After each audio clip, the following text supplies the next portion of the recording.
following is a production of West Virginia Public Broadcasting. Major funding for Doctors on Call is provided by a grant from the Milan Charitable Foundation.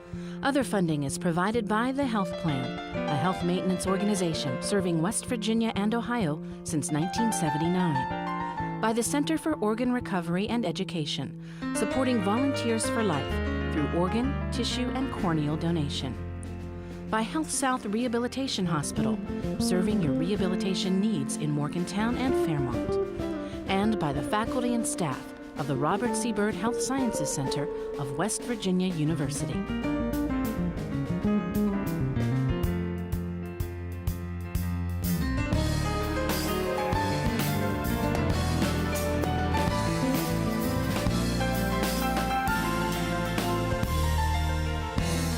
Welcome to Doctors on Call. Tonight's topic, end-of-life care. Two experts are here to answer your questions. Now here's tonight's host, Dr. Raleigh Sullivan. Good evening. Most people try not to think about death, their own or the death of a loved one, but that can lead to problems when you're faced with the end of your life. Planning and forethought can help a person die with dignity, with less pain and more comfort in their final days. What kind of care is available for people who are terminally ill? Who needs a living will or medical power of attorney? How can family and friends help someone who is dying? We'll get answers to those questions and more tonight from our two guests, Dr. Alvin Woody Moss, Director of the WVU Center for Health Ethics and Law, and WVU Legal Services attorney Sandra Price, who is an expert in West Virginia law regarding end-of-life care issues. If you'd like to ask our guests a question, give us a call. Our phone lines are open now. So Woody, let's start with you. It seems that people have become a little more comfortable in discussing this with their family? A little more comfortable, but what we're finding is they don't really know the issues that they need to have discussed. And so when they get very sick and they're in the hospital and maybe the patient can't tell us what he or she wanted, and we turn to the family and the family say, oh, we never talked about that. So one of the functions of our Center for End-of-Life Care is to educate West Virginians about what the issues are, what do they need to be informed about. And we have a little booklet that we give out called Hard Choices for Loving People that talks about, you know, what are the types of issues that come up and how can they be prepared for the types of decisions. And the research, fortunately, is very clear. It shows that if a family member has talked to their loved ones about what they do and don't want at the end of life, it makes it much easier for everybody. The family knows what to ask for, what to tell the doctors. The doctors feel like, oh, good, we're doing what the patient wanted. Everybody's more comfortable. Well, that's interesting, but it sounds like that maybe the assumption was incorrect, though, that, in fact, people aren't talking about it as much as I guess we had assumed. I think they think they're talking about it, but they're not really getting to the issues that are going to be important if they get very sick. Oh, you know, that's interesting. Let me get Sandy in here. Sandy, is it necessary to have an attorney to help formalize these end-of-life care decisions? Well, actually, the West Virginia legislature has made it very easy to have an advance directive. There is actual forms in the West Virginia Code, or you can download them from the website that Woody just talked about, the West Virginia End-of-Life Care. And the forms are self-explanatory. You can have a living will or a medical power of attorney.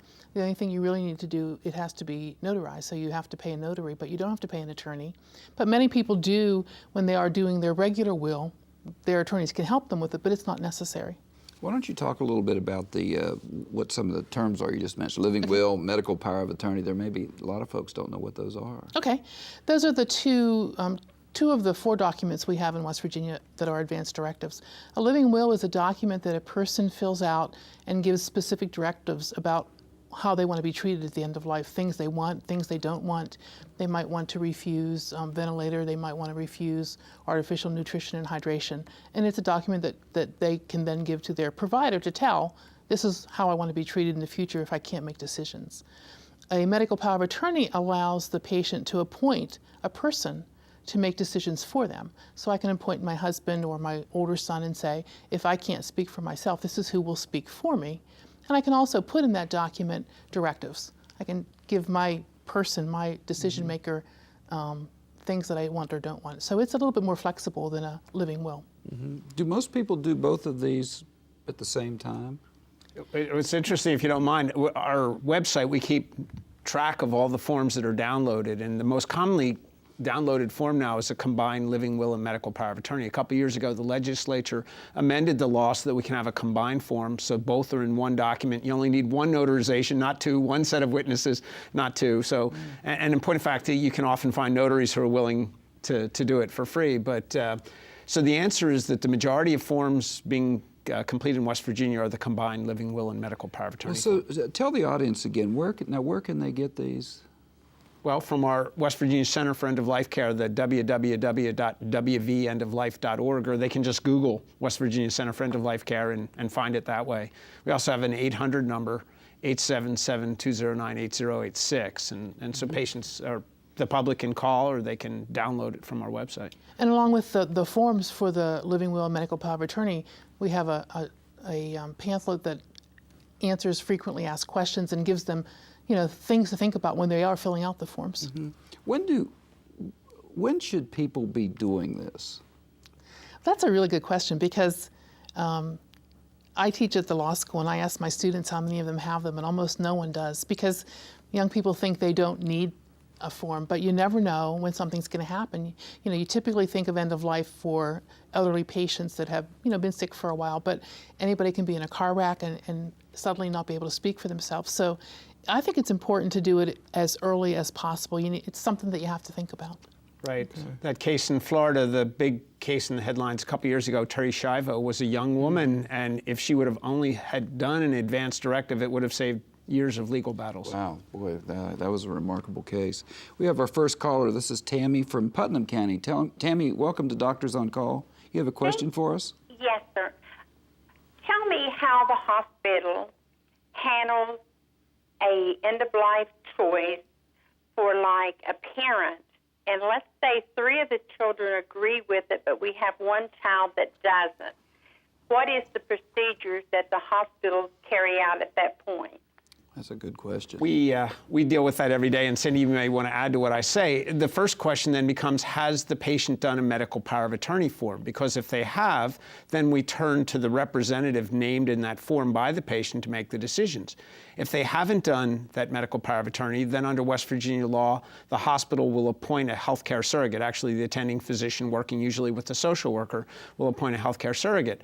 And that person, the surrogate is under West Virginia law, is that person who knows the patient's wishes best and has had regular contact with the patient and shown care and concern. So in a situation where there are 4 children, the doctor and the social worker will try and identify that person who seems best suited to make the decisions for the patient. And then under West Virginia law, we really then try and find what the patient would have wanted. You might want to talk about the job description. We even have drafted a job description for... Well, and I was just going to add to what you said. The person that should be selected, as you point out, is a person that knows what the patient wants, not what what they want. And so we look to see who regularly comes to doctor's visits with the patient, who's at the bedside when they're in the hospital, because it doesn't help to name someone and then they're not available to talk to them about. So the medical power of attorney's job is first and foremost to tell the providers what the patient wants. And if they don't know what the patient wants, then we have to try and figure out what's in the patient's best interest. And that's the real plus to having a medical power of attorney, because hopefully when someone fills one of those out, not only will you write down what you want, but you'll have a discussion with the person you're naming to make decisions for you. That makes an awful lot of sense. We have another caller. This is Joyce, also from Putnam County. Joyce, welcome to Doctors on Call. You have a question for us? Yes, I do. I'm 76 years old, and I have terminal cancer. And I have done a power of attorney. I live in South Carolina. I moved to South Carolina when I retired from teaching here in West Virginia. And I have a daughter who lives here in Putnam County, and I go back and forth quite a bit. Right now, I'm in Putnam County, and I want to know about my my living will, my power of attorney, because I did it in South Carolina. And what am I going to do about what if I die in West Virginia? And do I need to have 2 different That's a really good question. Sandy, do you? That is a good question. West Virginia recognizes that if a medical power of attorney or living will was appropriately executed in another state, we will recognize it as long as it meets the minimum requirements. So you probably don't need to execute another one here. You do need to make sure that the people here that take care of you, your physician, perhaps the hospital that you're going to go to, has a copy on file. So they are aware that you have a document and they know what your wishes are. Mm-hmm. Let me ask you, what do we know about West Virginians' wishes for end-of-life care? Do we know anything much? We do. The Center for End-of-Life Care over the years has contracted with a market research firm, RMS Strategies in Charleston, and so they've done phone surveys of over 1,000 West Virginians at different time periods. In fact, I have a slide on that if they can get it up. But that'd be great. What the phone surveys have shown is consistently 3/4 of West Virginians say that at the end of life they want to be comfortable, they don't want to have pain and suffering, and they would prefer to live a shorter period of time to avoid pain, suffering, and being put on machines. There's the yellow bars on that graph are the West Virginians. The slide is up, by the way. Oh, the slide is up. Good. That shows that, consistently in 2000, 2003, 2006, 3/4 of West Virginians really didn't want to die at the end of life with their dying prolonged on machines. They want to be comfortable. Okay, well, that's interesting. We have another caller. This is Gary in Kanawha County. Gary, welcome to the show. You have a question for us? Yes, sir. I've seen the medical power of attorney forms, and they list like either one or two. But if I wanted to list 4 people, should I list those like the first person, and if they're not available, the second person, third, fourth, so on? And is there a limit on the number of people that I can appoint? Do you want me to take that? You certainly should list the person you want to make decisions for you as your first choice, and you can then name successor representatives in case the first person is not available. And I'm not aware of any there's no limit, right, on the number that you can list, but only one person at a time would make decisions. And if you would try to name 2 at the same time, then you get into the problem of who do we listen to if they don't agree. So your first choice should be first. You can name successors, and if the first person's not available, they look to the second and down the list. Right, and the point that you make is really an important one. Several times we've dealt with medical power of attorney forms where they've named co-representatives, and the problem is when they don't agree, and one says, oh no, mom would have never wanted that, and the other one says, oh no, mom definitely would have wanted that. Where are we? We're nowhere, and we don't have an easy way to sort that out. Well, I'm just curious then, would you recommend that people list more than one person? Do you typically do that? Absolutely, we do recommend that because, if you're making a document to be used in the future and you don't know if, first of all, whether the person you want to make decisions for you, what if something happens to them and you don't think to update your form? So that would be a problem.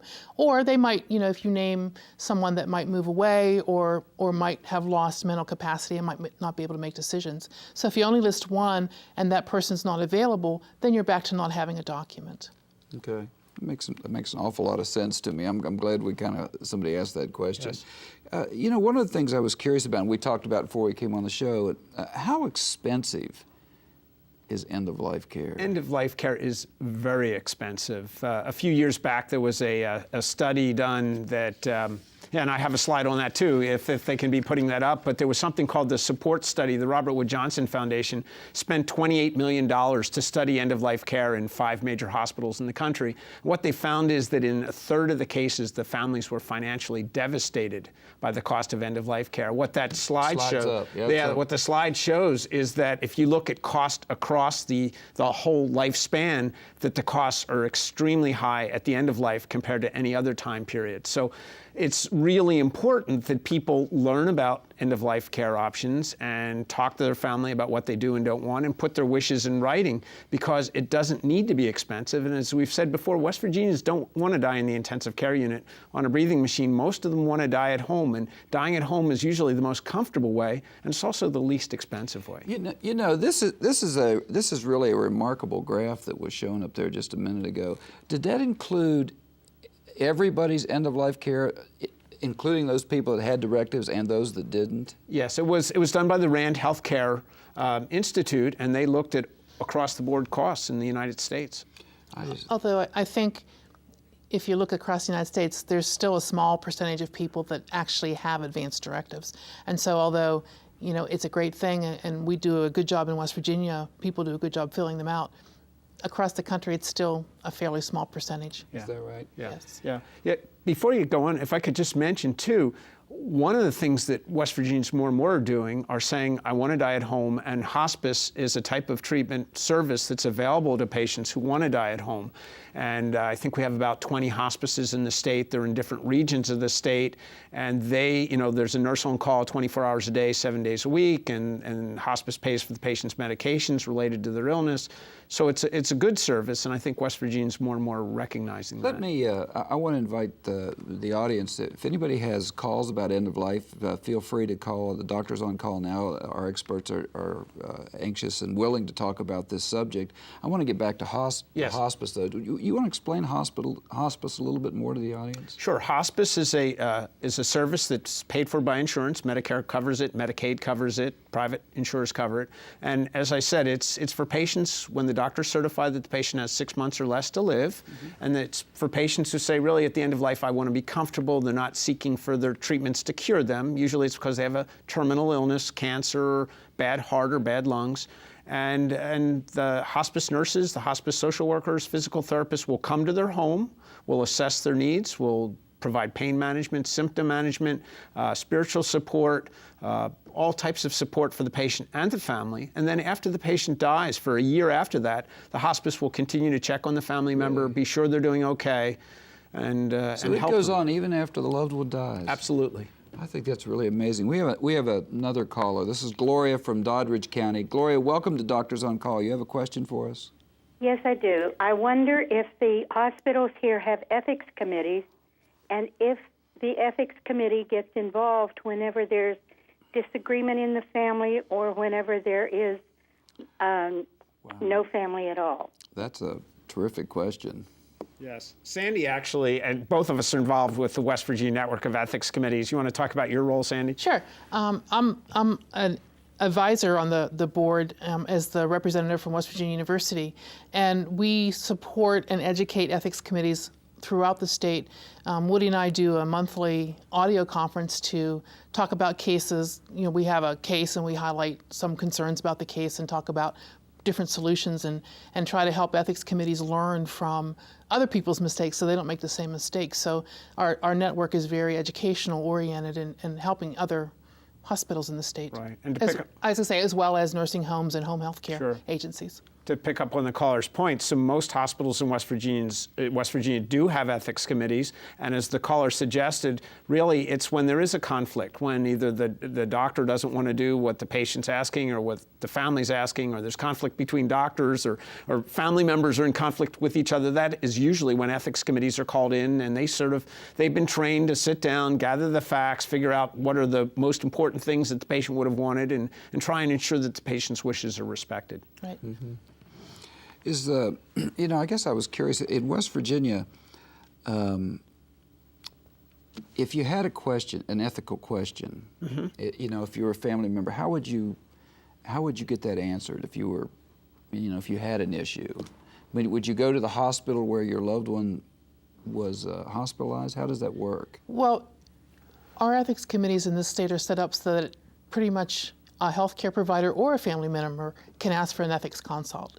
So family members can initiate that type of consultation if they think it would be helpful. I mean, and who do they go to? They go to their doctor? How does this practically work? Well, often it's patients in hospitals or nursing homes. Mm-hmm. Hospices have ethics committees as well. So if they're interfacing with any of those healthcare settings, they can do it. If not, and they have questions, they can ask their doctor.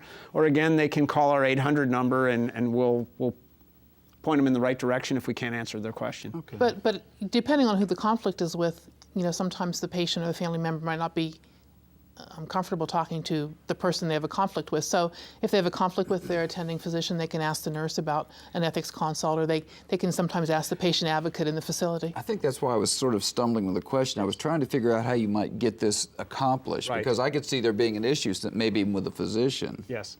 Okay. We have another caller. This is RJ from Monongalia County. RJ, welcome to the show. You have a question for us? I have a comment and a question. Okay. I have a close friend in Utah. They use memory sticks in that state, and all of the memory sticks that have the end of life, the medical power of attorney, and anything like that on it. EMS and EMTs have computers. They stick it in a computer and do what it says. Is anything like that available in this state, or is it perceivable? Yes, we actually have pink forms called physician order for scope of treatment forms, or POST forms, and those patients complete. It's signed by their doctor, and we recommend that people keep it on the refrigerator if they're at home. And so that would be a form that would travel with the patient from hospital to nursing home, back to home, wherever the patient is, and would explain exactly what treatment the patient is to receive and is not to receive. We are in the process, the Center for End of Life Care has been working with the governor's office to establish an electronic registry so that the emergency medical services, if they find a patient and want to know what their end of life wishes are, they could go online onto this registry. It's password protected, and we're just in the process of setting that up, but we're hoping that next year, if all goes well, that will be available. And one other option is we recognize do not resuscitate orders. A patient can get a do not resuscitate card. They get it through their physician's office, and then you can wear a bracelet or a necklace. And so if the EMS comes to your house and you have the form above your bed or your bracelet or your necklace on, they know that you have an authentic order and not to provide services you don't want. Mm-hmm. I think the caller raises a good point. We really have a system in West Virginia that's coordinated with the orange do not resuscitate cards, the pink POST forms that sort of work hand in hand with the patient's wishes as expressed in a living will or medical power of attorney. And it's this system that really helps coordinate the care so that patients' wishes can be known and respected. Mm-hmm. What, with regards to the patient's wishes, I'm sort of curious about this. What is the typical major concern of the patient and the family at the end of life? We know that very well because the Center for End of Life Care has done focus groups all over the state, and every single place we went, we heard the same thing. We're worried that when we die, we're going to be in pain. In pain. And the reason we said, well, why is it that you would be worried about that? And they say, because we've seen our loved ones die in pain.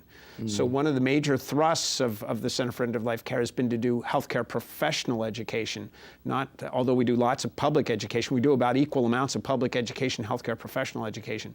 We have pain cards that we've developed with recommendations on how to treat pain. We do 10 or 12 educational programs a year to teach clinicians, doctors, nurses, pharmacists about end-of-life care, including pain management. Mm-hmm. I was going to say, I think the other big wish is, I think as you pointed out earlier, they want to die at home and they want to be surrounded by their family. And sometimes family members don't quite know how to get that accomplished to get the patient out of the hospital. Do you have any sense about how successful we are with those? I mean, they seem very reasonable. You know, you want to be pain-free, you would like to die at home. Do you have any sense about how successful we are? Well, we do. We have a West Virginia Palliative Care Network, which is a network of doctors and nurses in hospitals in the state. Unfortunately, not all the hospitals, but we're working with the Hospital Association to increase the number. And what the research from those hospitals show is that within 48 hours after admission, only 5% of patients still report severe pain. So we're really, what we like to say is at the end of life, pain can almost always be controlled. I'm not saying that the first prescription will do it. We have to work with the patient. We may need to increase the dose. We're going to try to get one more call in here. This is Phyllis from Barber County. Phyllis, welcome to the show. You have a question for us? Yes, I wanted to make a comment. My husband and I both have chosen, we have a living will and a power of attorney that our daughter understands completely as a nurse, and both of our daughters understand our wishes, and we have chosen to sign the human registry gift. Mm-hmm. That's a great option, I think. You want to talk about the human registry? Well, you can either donate organs or you could donate your body to science education or medical education. I'm not sure which one you mean, but either one is just a really good thing. Organ donation to help people that are living, and body donation to help the medical students learn about providing medicine. Right. Yes, the human gift registry. In fact, I just had a patient today ask me about it. So it's something that comes up fairly often. We have about 30 seconds left. What would you like to say to the audience? I think people need to become educated about these issues. They can't assume that they'll just know what's important. And so I would encourage them to go to our website, to talk to their doctor, to ask what types of things do I need to think about and talk about with my family. And fill out your advance directives so that not only you talk about it, but someone knows what your decisions are. Okay, that's great. Well, we've been talking about end-of-life care with Dr. Woody Moss and attorney Sandy Price. Thank you both for being with us. If you'd like more information, talk to your family doctor or visit our website at wvuendoflife.org. For Doctors on Call, I'm Dr. Raleigh Sullivan. Good night and good health. Welcome to Dr.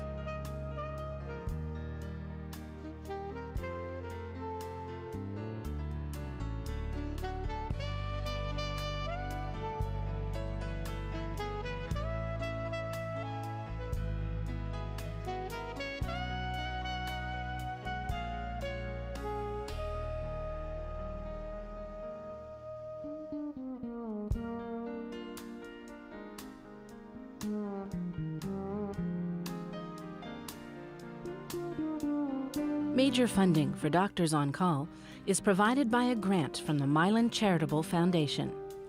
Other funding is provided by the Health Plan, a health maintenance organization serving West Virginia and Ohio since 1979.